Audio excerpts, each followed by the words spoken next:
A Gentleman's Wager, London, October 1873. Tonight is the final performance of a very limited engagement. Prospero the Enchanter has not graced the London stage in some time, and the booking is for a single week of performances, with no matinees.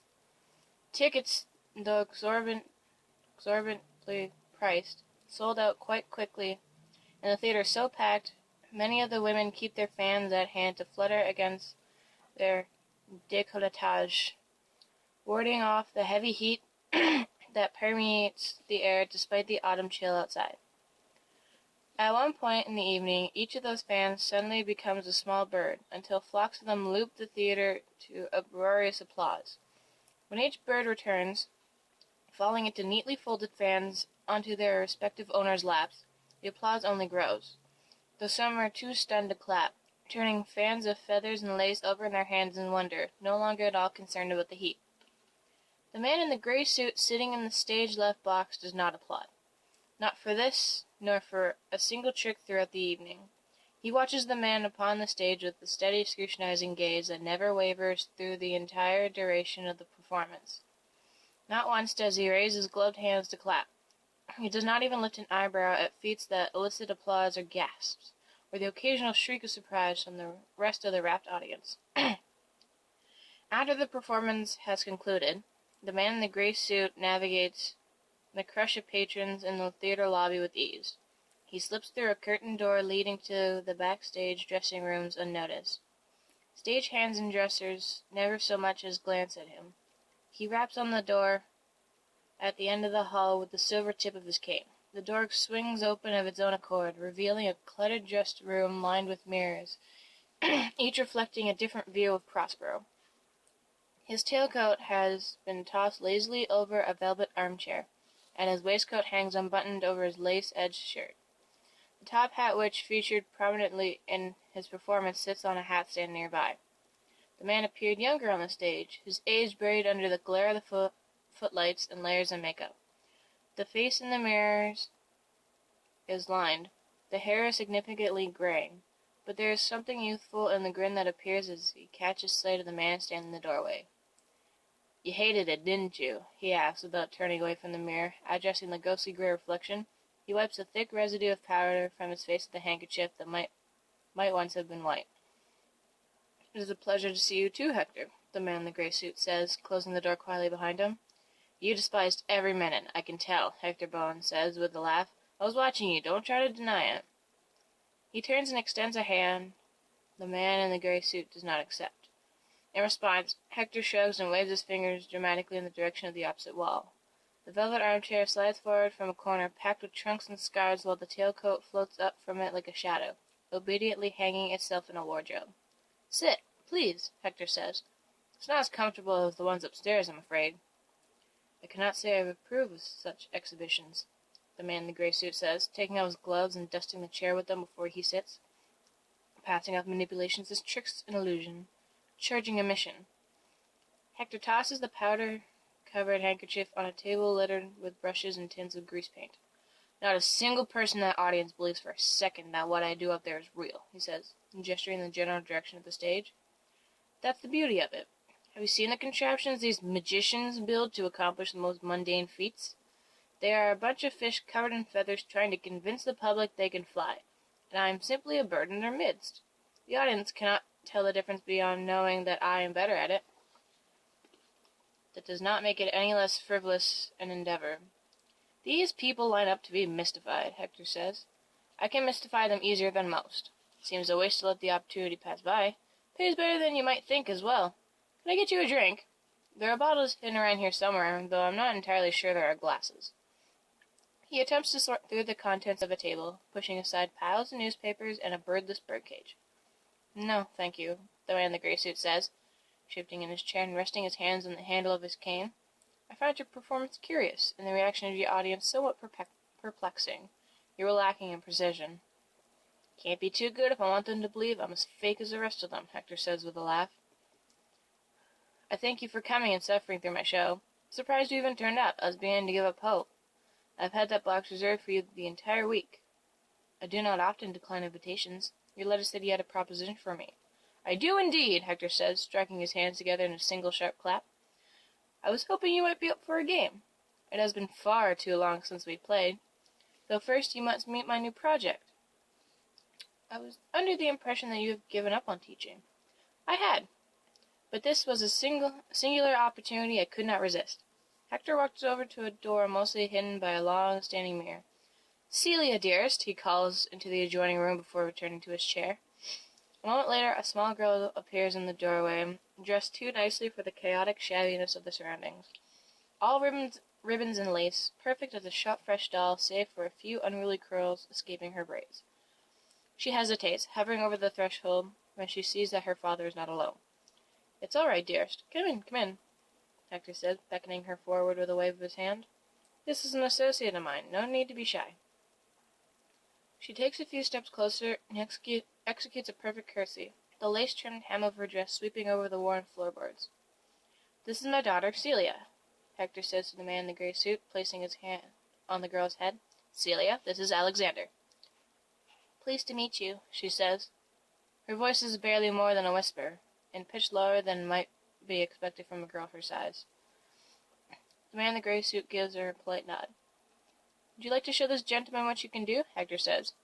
He pulls a silver pocket watch on a long chain from his waistcoat and puts it on the table. Go ahead. The girl's eyes widened. You said I was not to do that in front of anyone, she says. You made me promise. This gentleman is not just anyone, Hector replies with a laugh. You said no exceptions, Celia protests. Her father's smile fades. He takes her by the shoulders and looks her sternly in the eye. This is a very special case, he says. Please show this man what you can do, just like in your lessons. He pushed her towards the table with the watch. The girl nods gravely and shifts her attention to the watch, her hands clasped behind her back. After a moment, the watch begins to rotate slowly, turning in circles on the surface of the table, trailing its chain behind in a spiral. Then the watch lifts from the table, floating into the air and hovering as though it were suspended in water. Hector looks to the man in the gray suit for a reaction. Impressive, the man says, but quite basic. Celia's brow furrows over her dark eyes and the watch shatters, gears spilling out into the air. Celia, father says. She blushes at the sharpness of his tone and mumbles an apology.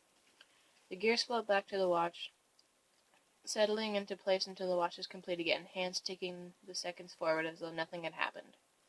Now that is a bit more impressive, the man in the gray suit admits, but she has a temper. She's young, Hector says, patting the top of Celia's head and ignoring her frown. This is with not even a year of study. By the time she's grown, she will be incomparable. I could take any child off the street and teach them as much. Incomparable is a matter of your personal opinion and easily disproved. Ha! Hector exclaims. Then you are willing to play. The man in the gray suit hesitates only a moment before he nods. Something a bit more complex than last time. And yes, I may be interested, he says. Possibly. Of course it will be more complex, Hector says. I have a natural talent to play with. I'm not wagering that for anything simple. Natural talent is a questionable phenomenon. Inclination, perhaps, but innate ability is extremely rare. She's my own child. Of course she has innate ability. You admit she has had lessons, the man in the gray suit says. How can you be certain? Celia, when did you start your lessons? Hector asks without looking at her. March, she answers. What year, dearest? Hector asks. This year, she says, as though this is a particularly stupid question. 8 months of lessons, Hector clarifies, at barely 6 years of age. If I recall correctly, you sometimes start your own students a bit younger than that. Celia is clearly more advanced than she would be if she did not have natural ability. She could levitate that watch on her first try. The man in the gray suit turns his attention to Celia. You broke that by accident, did you not? He asks, nodding at the watch sitting on the table. Celia frowns and gives him the tiniest of nods. She has remarkable control for one so young, he remarks to Hector. But such a temper is always an unfortunate variable. It can lead to impulsive behavior. She'll either grow out of it or learn to control it. It's a minor issue. The man in the gray suit keeps his eyes on the girl, but addresses Hector when he speaks. To Celia's ears, the sounds no longer resolve into words, and she frowns as her father's responses take on the same muddled quality. You would wager your own child? She won't lose, Hector says. I suggest you find a student you can tolerate parting with, if you do not already have one to spare. I assume her mother has no opinion on the matter? You assume it correctly. The man in the gray suit considers the girl for some time before he speaks again, and still she does not comprehend the words. I understand your confidence in her ability, though I encourage you to at least consider the possibility that she could be lost, should the competition not play out in her favor. I will find a player to truly challenge her. Otherwise, there is no reason for me to agree to participate. Her victory cannot be guaranteed. That is a risk I am willing to take, Hector says without even glancing at his daughter. If you'd like to make it official here and now, go right ahead. The man in the gray suit looks back at Celia, and when he speaks she understands the words once more. Very well, he says with a nod. Made me not hear right, Celia whispers when her father turns to her. I know, dearest, it wasn't very polite, Hector says as he guides her closer to the chair, where the man scrutinizes her with eyes that are almost as light and gray as his suit. Have you always been able to do such things? He asks her, looking back at the watch again. Celia nods. My mama said I was the devil's child, she says quietly. The man in the gray suit leans forward and whispers something in her ear, too low for her father to overhear. A small smile brightens her face. Hold out your right hand, he says, leaning back in his chair. Celia immediately puts out her hand, palm up, unsure of what to expect. But the man in the gray suit does not place anything in her open palm. Instead, he turns her hand over and removes a silver ring from his pinky. He slides it onto her ring finger, though it is too loose for her slim fingers, keeping his other hand around her wrist. She is opening her mouth to state the obvious fact that the ring, though very pretty, does not fit, when she realizes that it is shrinking on her hand. Her momentary glee at the adjustment is crushed by the pain that follows as the ring continues to close around her finger, the metal burning into her skin. She tries to pull away, but the man in the gray suit keeps his hand firmly around her wrist. The ring thins and fades, leaving only a bright red scar around Celia's finger. The man in the gray suit releases her wrist, and she steps back, retreating into a corner and staring at her hand. Good girl, her father says. I will require some time to prepare a player of my own, the man in the gray suit says. Of course, Hector says. Take all the time you need. He pulls a gold band from his own hand and puts it on the table. For when you find yours. You prefer not to do the honors yourself? I trust you. The man in the gray suit nods and pulls a handkerchief from his coat, picking up the ring without touching it and placing it in his pocket. I do hope you are not doing this because my player won the last challenge. Of course not, Hector says. I am doing this because I have a player that can beat anyone you choose to put against her, and because times have changed enough to make it interesting. Besides, I believe the overall record leans in my favor. The man in the gray suit does not contest this point. He only watches Celia with the same scrutinizing gaze. She attempts to step out of his line of sight, but the room is too small. Suppose you already had a venue in mind? He asks. Not precisely, Hector says. I thought it might be more fun to leave a bit of leeway as far as venue is concerned. An element of surprise, if you will. I am acquainted with a theatrical producer here in London who should be game for staging the unusual. I shall drop a few hints when the time comes, and I am certain he will come up with something appropriate.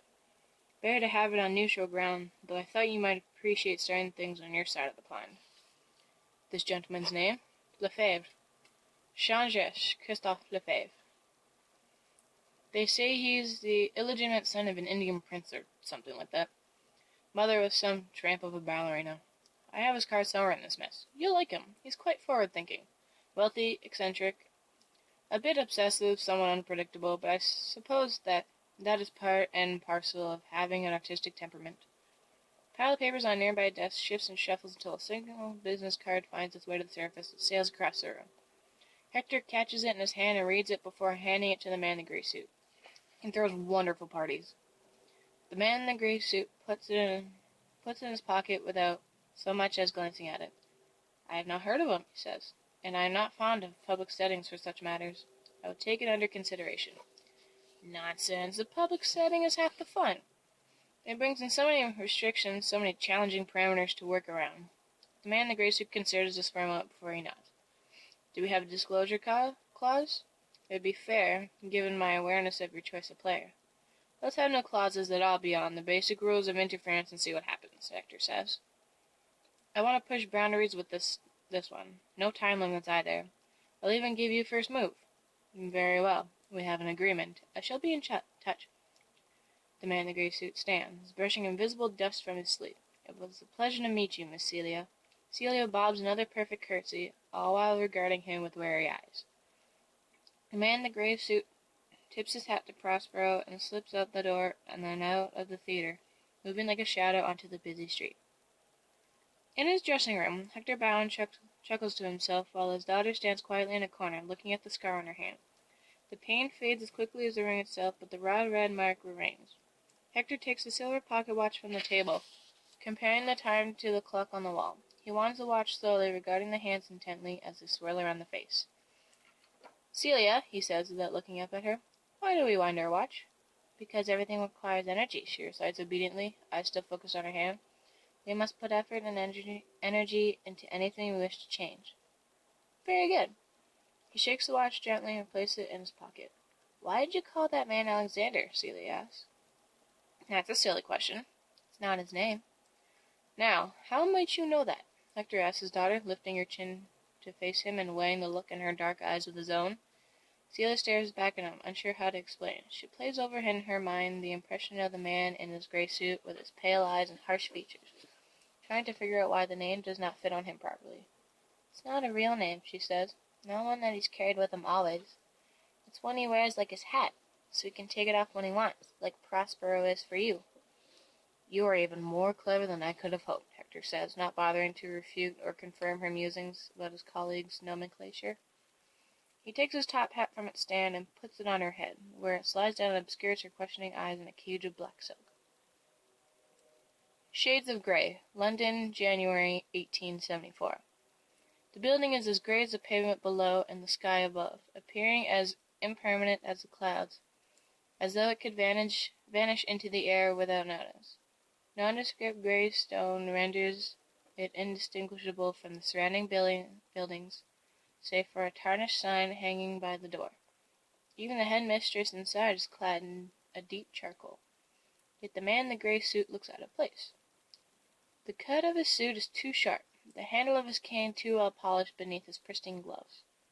He gives his name, but the headmistress forgets it almost instantly and is too embarrassed to ask him to repeat it. Later, when he signs the required paperwork, his signature is completely illegible, and that particular form is lost within weeks of being filed. He presents unusual criteria in what he is looking for. The headmistress is confused, but after a few questions and clarifications, she brings him 3 children, 2 boys and 1 girl. The man requests to interview them privately, and the headmistress reluctantly agrees. The first boy is spoken to for only a few minutes before he is dismissed. When he passes through the hallway, the other 2 children look at him for some indication of what to expect, but he only shakes his head. The girl is kept longer, but she too is dismissed, her forehead wrinkled in confusion. The other boy is then brought into the room to speak with the man in the gray suit. He is directed to sit in a chair across from a desk while the man stands nearby. This boy does not fidget as much as the first boy did. He sits quietly and patiently, his gray-green eyes taking in every detail of the room, and the man subtly aware but not outright staring. His dark hair is badly cut, as though the barber was distracted during the process, but some attempt has been made to flatten it. His clothes are ragged but well kept, though his pants are too short and may have once been blue or brown or green, but have faded too much to be certain.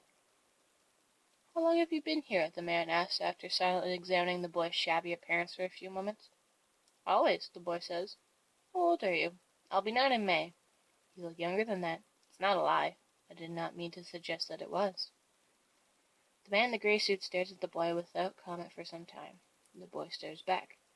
You can read, I presume? The man asks. The boy nods.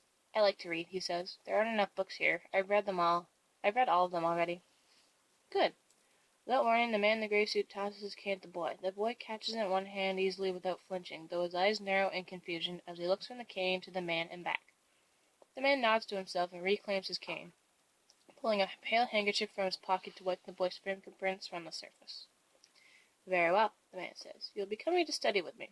I assure you I have a great many books. I will make the necessary arrangements, and then we shall be on our way. Do I have a choice? Do you wish to remain here? The boy considers this for a moment. No, he says. Very well. Don't you want to know my name? The boy asks. Names are not of nearly as much import as people like to suppose, the man in the gray suit says. A label assigned to identify you either by this institution or your departed parents is neither of interest nor value to me. If you find you are in need of a name at any point, you may choose one for yourself. For now, it will not be necessary." The boy is sent to pack his small bag of negligible possessions. The man in the gray suit signs papers in response to the headmistress's questions with answers she does not entirely follow, but she does not protest the transaction. When the boy is ready, the man in the gray suit takes him from the gray stone building, and he does not return.